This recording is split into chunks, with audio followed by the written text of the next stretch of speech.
तो अभी भी ऐसा लगता है कि आपने कोई गलती नहीं की। इस पे ग्रैंड प्रीस्ट गुस्से में कहते हैं, मरनो, क्या तुम्हें तमीज नहीं है? तुम आखिर किससे बात कर रहे हो? वो ज़ेनोसमा है। तुम्हें उनके सामने इज्जत से पेश आना चाहिए। इस पे मरनो कहता है, सच में यकीन नहीं होता कि आप जैसे बेवकूफ के हाथों में सभी यूनिवर्स की जिम्मेदारी दी गई थी। लेकिन आपने क्या किया? आपने सिर्फ अपने मजे के लिए इस पूरे मल्टीवर्स के बीइंग को लड़ाई के दांव पर लगा दिया।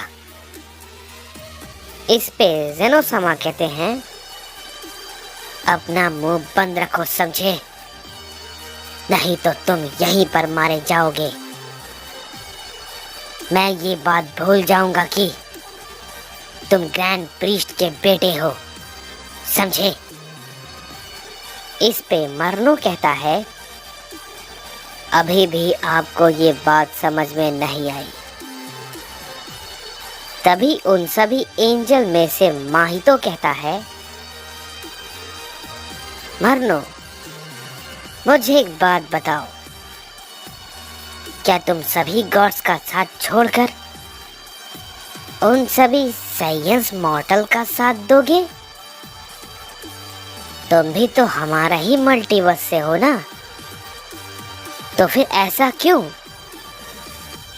इस पे मरनो कहता है, मैं तुम सभी की तरह कायर नहीं हूँ, समझे?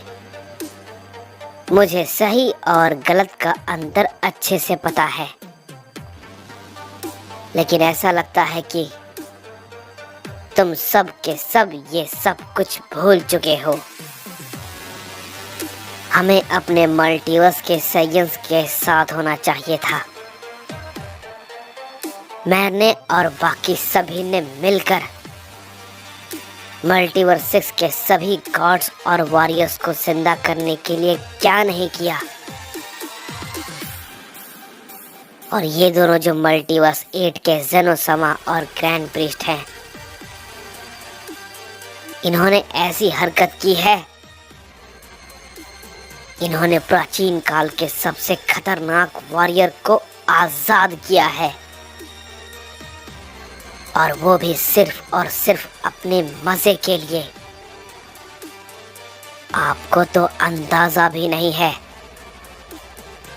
उसने उस मल्टीवर्स के सभी एग्जिस्टिंग बीइंग को मिटा दिया है। इस पे ज़ेनोसमा कहते हैं, क्या ये तुम क्या बकवास कर रहे हो? इस पे मरनो कहता है, मैं कोई बकवास नहीं कर रहा हूँ। आपको तो ये भी नहीं पता है कि आपने जिसे आज़ाद किया वो आपसे भी कहीं ज़्यादा ताकतवर हो चुका है। और आपको ऐसा लग रहा था कि वो कमज़ोर हो चुका है। उसकी ताकत लगातार बढ़ती जा रही है। इस पे वाडोस कहती है, मरनो, तुम हम सभी के साथ आ जाओ। हम सभी की रक्षा लॉर्ड टोराक करेंगे। इस पे मरनो कहता है, लॉर्ड टोराक, और वो भी किस कीमत पे? सभी साइंस को सभी यूनिवर्स से मिटाकर। तुम सभी के जिंदा होने के पीछे उन सभी का बलिदान है, समझे? जो कि तुम सभी को समझ में नहीं आएगा। और हाँ, सभी साइंस लॉर्ड टोराक के खिलाफ लड़ने की तैयारी कर रहे हैं। लेकिन आपने तो हमारे सामने एक और बड़े दुश्मन को लाकर खड़ा कर दिया है, जिसे हराना अभी लगभग नामुमकिन है।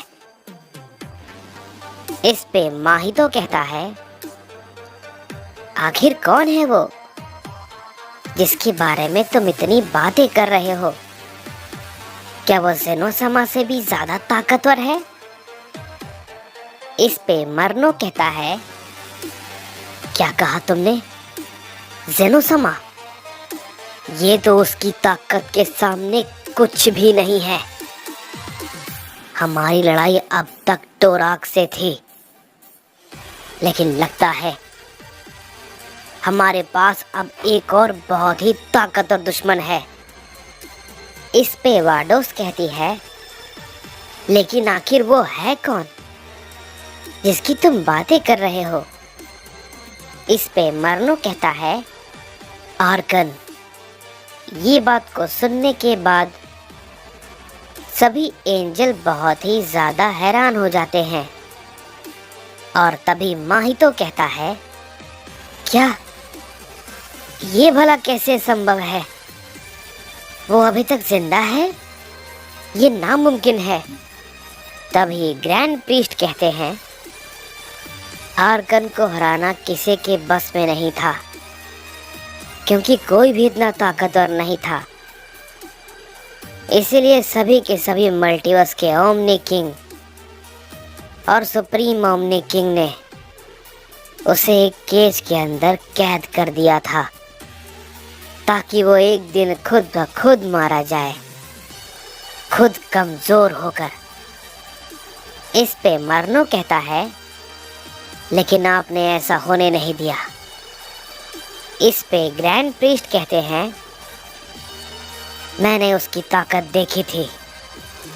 वो उस वक्त बहुत ही ज्यादा कमजोर हो चुका था। इस पे मरनो कहता है, आप ये बात अच्छे से जानते थे कि ये करना एक बेवकूफ़ी है, लेकिन फिर भी आपने ऐसा किया। इस पे ग्रैंड प्रीस्ट कहते हैं, क्योंकि मैं लॉर्ड ज़ेनो के हुक्म को नहीं टाल सकता, समझे? मुझे ये करना पड़ा। तभी मरनो कहता है, और अब इसका अंजाम सभी लोग भुगतेंगे, सभी के सभी। इसके बाद हम देखते हैं कि हमें मल्टीवर्स 6 के ओमनी पैलेस को दिखाया जाता है, जहां पर कि वेजिटा और बाकी सभी के सभी सारे सेयंस होते हैं। लेकिन तभी वेजिटा को कुछ महसूस होता है। तभी ज़ोमान कहता है, क्या हुआ वेजिटा? गोकू की ताकत तुम्हें महसूस हुई क्या? क्या वो आ रहा है? इस पे वेजिटा कहता है, मुझे ताकत तो महसूस हुई है, लेकिन ये कैकारोट नहीं है। तभी उसी वक्त हम देखते हैं कि उन सभी के सामने एक शख्स आ जाता है, और वो और कोई नहीं बल्कि आर्कन होता है। उसे देख के वेजिटा कहता है, क्या ये भला कौन है? और ना तो मुझे ये इस यूनिवर्स का लग रहा है और ना ही इस मल्टीवर्स का। तभी ज़ोमान कहता है, वेजिटा जरा संभल कर, ये खतरनाक हो सकता है। तभी वेजिटा कहता है, खतरनाक और खतरा ये सब तो अब इसके लिए है जो कि बिना इजाजत के यहाँ पे आया है। इस पे यामोशी कहता है, नहीं,